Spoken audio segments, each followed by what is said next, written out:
With mesothelioma in 2009, I googled the word, as I had never heard of the disease, only asbestosis. I got a shock at all the depressing reports and write-ups, as there seemed no hope. I did turn to the Macmillan site, but that was depressing as well. I turned to Facebook and completed a search which gave me so many lawyer sites, but I did come up with Debbie Brewer's Facebook, which led me to a wonderful community of patients around the world called the Meso Warriors. Debbie and I became friends, and together we raised our groups. I started with the question and answer page, so I could ask all the questions I needed, and there are other groups for other needs, like articles where we place any new trials and news so we can always be ahead and up to date. Blogs where warriors can tell their day-to-day story of their fight. Meso Warriors and Carers Group to help the carers understand the disease as well as to get help when they need to cope. Individual groups that are secret, which each member can put their personal thoughts and stories and share with their friends and family. Even a tears page for the partners that have lost loved ones, so they can share their lives afterwards. It's amazing how that helps in so many ways about post-mortems and wills and the day-to-day help to live again. This has all become so successful that the world has joined in, and we have members from America, Australia and many other countries. We learn from each other how the world copes with the disease. Also, we fight for the ban of asbestos and how to manage our buildings. We do the Take 5 Stay Alive campaign with British Lung Foundation. I made a video for them and became their centrefold, fully clothed. There's the foundation run by Rod and Karen in Australia, the Bernie Bantam, ADAO, and our Australian group, even an asbestos training company, IATP, to keep in touch with us about the trade, so we can see that we are very global. If you have mesothelioma or are a carer or relative of a patient, then please go to Facebook and search for Mesothelioma Warriors or myself, Mavis 9, and we will be pleased to have you in our groups where you will find all the answers, or just have a chat, as that so often helps, and there is always someone around in the world to help, day and night. Sorry. So let's go back to my pathway.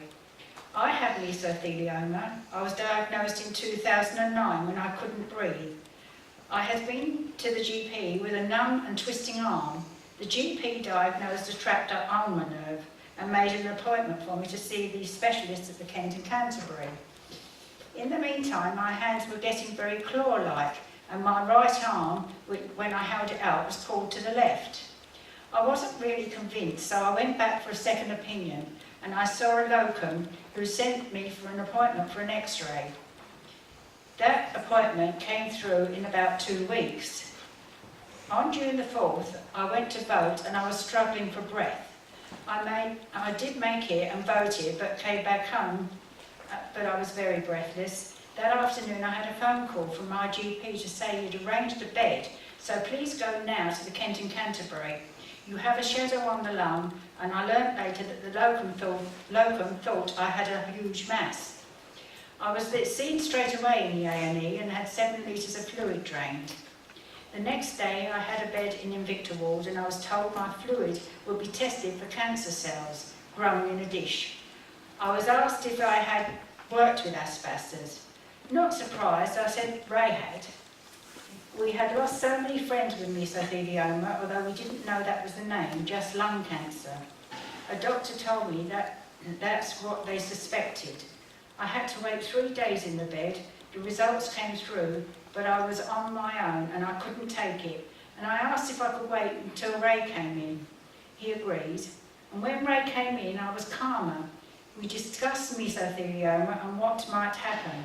I was told I would have 3 months to a year to live. I was then told about pleurodesis operation, which would be done as they could carry out a biopsy, but they think I should go home and wait for the appointment. This I had in June the 12th. I had a date phoned July the 10th. So it's all taking all time. And I had it down at Margate. I had to go to Margate for an MRI scan. This showed more fluid build-up. July the 22nd saw a mass, and Miss King in our clinic. I went to see Miss King in our clinic, and she was pleased to have me go up to Guy's. July the 31st, I had a pleurodesis op. August the 4th, I came home. August the 6th, district nurse came to change the drains. August the 19th, results of biopsy, defo mesothelioma, chemo arranged and team arranged. On September the 9th, the drain came out. And on September the 23rd, I had a kidney function test.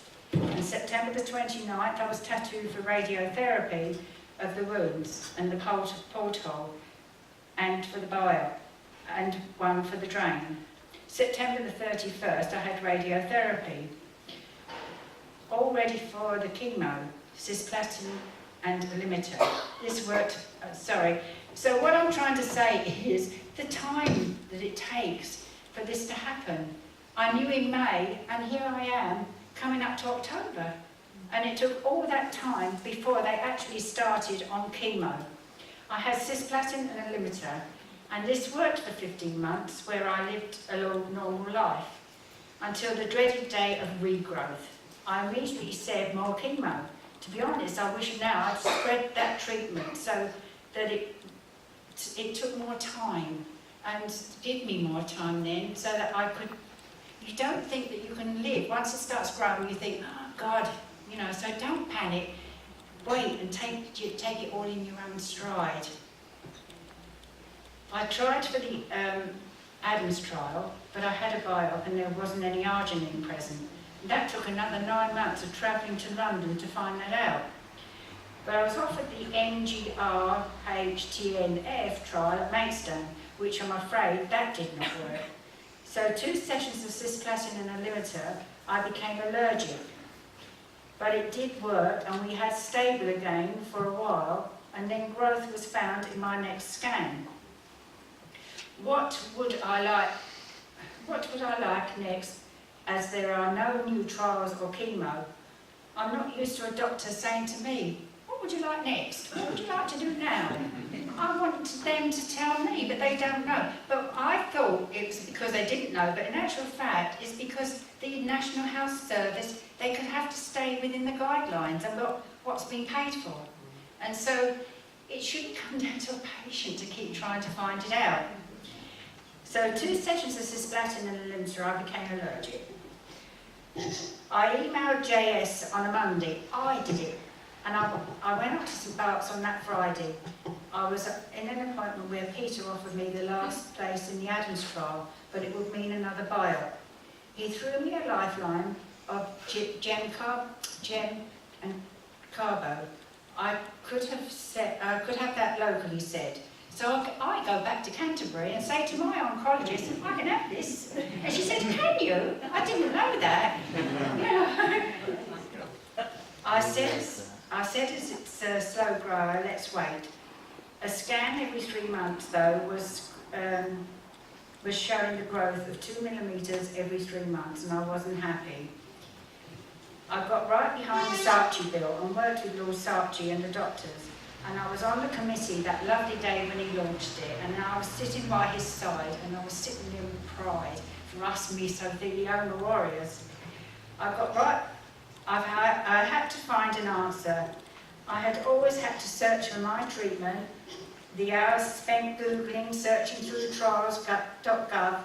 I wish they would centralise all the information for the oncologists to be able to see what was around for patients. I'm not used to any doctor saying, what would you like to do now? There is no more treatment.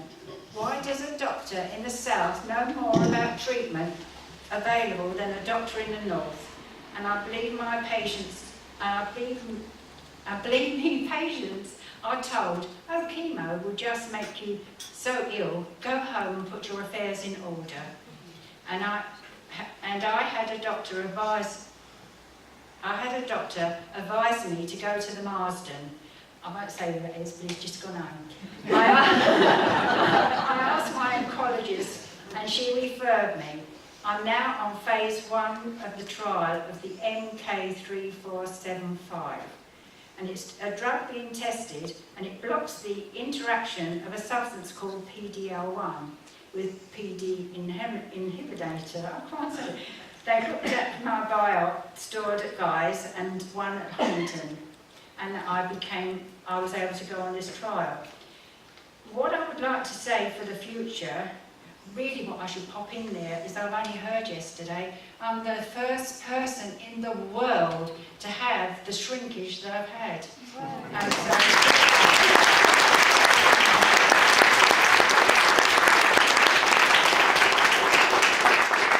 I would like really to have the freedom that the Saatchi bill will bring you, to be untied from red tape and to be able to carry out trials nearer to our homes.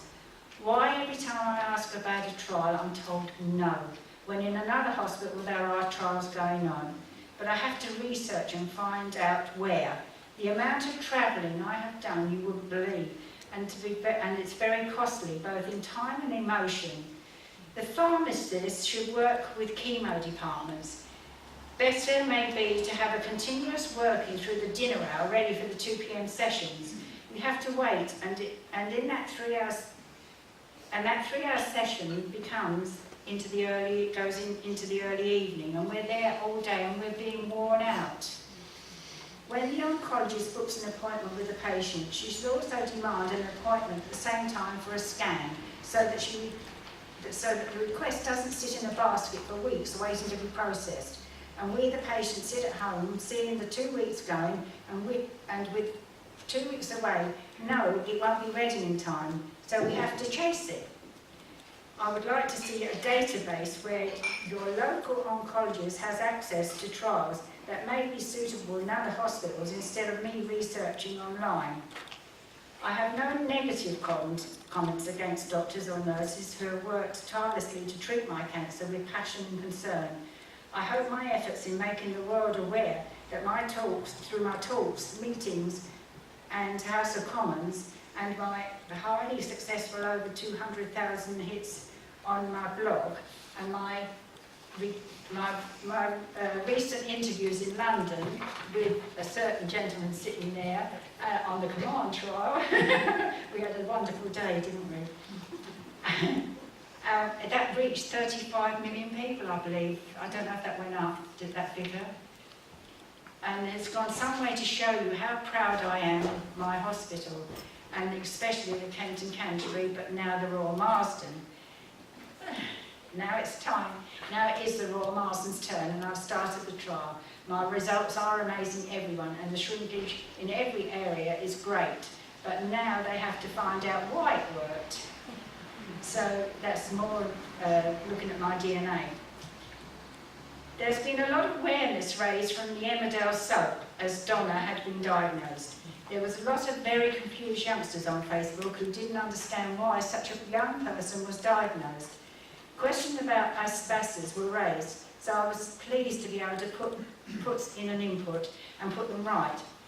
I'm a bit disappointed at Cox and Robert's storyline, making it look like as if you have meso, you live this glamorous life of violence and sex. I can assure you my life with grandmother and with meso is a lot calmer than that. But the ending was a cop-out, and they should have followed the mesothelioma right to the end, not kill her off before that happened. A great opportunity was wasted, but awareness is a wonderful thing, and that's where I was stop until I drop. I would like to say to some of you at the back there, right, and what we can do is to talk to our doctors. They do want to listen to us. I became a patient rep, and they do listen to us. The days of James Robson Justice have gone, and we've got Dr. Kildare's, and we've got some wonderful, handsome doctors around. So please become a patient rep and go into their meetings and talk to them. They are there waiting for you to talk, and they're going to listen. As I think you've seen from Dean Fennell, he does listen.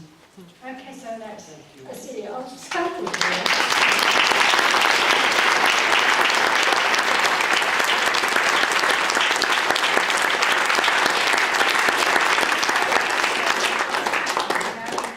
I'm standing here 5.5 years, and I'm getting very emotional about it now. Mavis, that was wonderful. I think we'll have to stop for coffee and come back. Yeah. Perhaps if we say 12. How would that be? About 12. We have a patient interaction session afterwards at any time. Thank you very much, everybody.